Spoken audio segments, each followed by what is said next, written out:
On July 7th, the White House announced it is cracking down on short-term insurance plans, often called junk plans. These are plans that are not required to follow the consumer protections or coverage mandates of the Affordable Care Act. They often exclude coverage for people with pre-existing conditions, for example. These plans were limited under the Obama administration, but broadened back out during the Trump administration. Now, these short-term plans were intended originally to be temporary solutions to people that could not get comprehensive coverage. And they are not comprehensive, which was part of the problem. People thought they had purchased comprehensive coverage as a decent price, but in fact, then later learned they were quite limiting and would often end up with surprise medical bills because of it. Under the Trump administration, these short-term plans were actually extended in duration.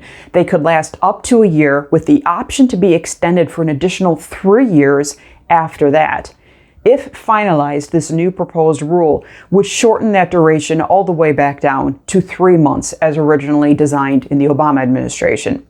In the proposed rule, the changes say that these plans must truly be short-term plans. They can be no longer than 3 months with the option to extend 1 month further, but no longer than that. These plans cannot mimic comprehensive coverage, and they have to be quite clear in writing that this is not comprehensive health insurance, and they must also disclose the limits of their coverage. They must provide consumers with a clear explanation of the limits of their benefits. What hasn't changed is people that already have short-term plans. Those can be grandfathered in under this proposed rule. Those plans can still extend for 1 year plus the additional 3 years for a total duration of 4 years.